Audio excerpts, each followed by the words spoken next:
उच्च शिक्षा अधिष्ठान बिल, रेगुलेशन बिल पर एक निबंध लिखना हो, तो आप शुरू कैसे करें? इस टॉपिक को समझने के लिए ऐसे लिखिए, सोचिए जरा, यानी हमको जरा सोचिए जरा, भारत में आज 1000 से अधिक विश्वविद्यालय, लाखों कॉलेज और करोड़ों छात्र हैं।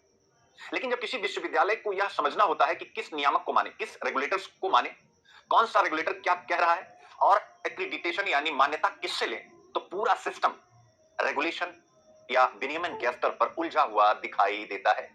यानी हायर एजुकेशन इंस्टीट्यूशंस में ईज ऑफ डूइंग नहीं है मेरे प्यारे बच्चों। इसी रेगुलेटरी कंफ्यूजन को दूर करने के लिए विकसित भारत शिक्षा अधिष्ठान बिल आपके सामने सरकार ने प्रस्तुत किया है मेरे प्यारे बच्चों। लेकिन जैसे ये प्रस्तुत किया है तो प्रश्न कुछ निकल करके आए, और प्रश्न हमेशा निकलते हैं, आप लोगों को निकालना भी चाहिए। क्यों? क्योंकि प्रश्न पूछने वाला ही विज्ञान का सच्चा सिपाही होता है। यूपीएससी ने आपसे प्रश्न में पूछा हुआ। तो प्रश्न यही है कि क्या यह जो विनियमन है, क्या यह जो विनियमन है एक अच्छा सुधार है? पहली चीज ऑब्वियस है, यानी इसके पॉजिटिव्स सरकार कहेगी हाँ ये विनियमन बहुत अच्छे है, और ये जो वर्तमान में व्यवस्था है उसमें सुधार करेगा, एक रूपता लाएगा, यूनिफॉर्मिटी लाएगा। इससे हमारा हायर एजुकेशन इंस्टीट्यूशंस का जो आउटकम है वो बहुत बेहतर होगा। सिंपल सी बात। लेकिन स्वाभाविक है, जब इस प्रकार का कानून आता है, अभी भी लाया कानून स्वाभाविक है, बन ही जाएगा, सरकार का बहुमत है, तो ऐसी परिस्थिति में हमेशा से जो इसके कॉन्स होते हैं जिसको विपक्ष हमेशा उठाता है, वो ये उठाता है कि क्या यह अत्यधिक केंद्रीकरण यानी एक्सेसिव सेंट्रलाइजेशन तो नहीं बना देगा कि भैया हायर एजुकेशन इंस्टीट्यूशंस को अपनी हर चीज के लिए सेंटर पर डिपेंड रहना पड़ेगा और सेंटर का कंट्रोल हो जाएगा? तो क्या ये सही है? आप कहेंगे सर इसमें दिक्कत ही क्या है, अगर ऊपर से ही सब कंट्रोल हो जाए क्या दिक्कत है? बिकॉज ऑफ जो एजुकेशन है, जो शिक्षा है, वो किस लिस्ट में है? जो आप लोगों से मैं पूछना चाहूंगा, शिक्षा किस सूची का विषय, एक बार आप बताइए। तो जब आप यह बता देंगे कि शिक्षा किस सूची का विषय, देन आपको केंद्रीकरण वाले प्रश्न को थोड़ा सा समझने में और आसानी हो जाएगी। तो किस सूची में? आप कहेंगे सर कंकरेंट लिस्ट यानी समवर्ती सूची में। तो भाई राज्य कहां चले जाएंगे?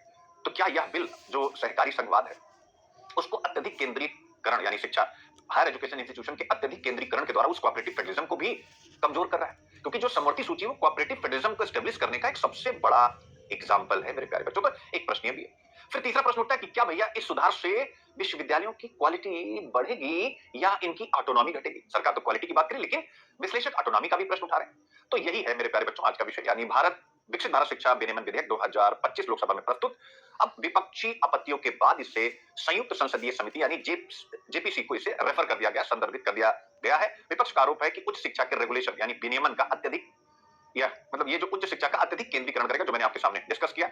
और जो विशेषज्ञ है, जो न्यूट्रल होकर बात करते हैं, उनकी राय है कि विनियामक ढांचा ठीक है, पर प्रभाव फाइन प्रिंट पर निर्भर करेगा। फाइन प्रिंट मींस उसको आप कैसे लागू करते हैं। तो आपको इसी वाले अप्रोच से इस टॉपिक पर कोई भी प्रश्न आएगा तो लिखना है कि रेगुलेशन का स्ट्रक्चर ठीक है, बट ऑब्वियस इसका इंप्लीमेंटेशन कैसा होता है इस पर निर्भर करेगा कि यह केंद्रीकरण का परिचायक है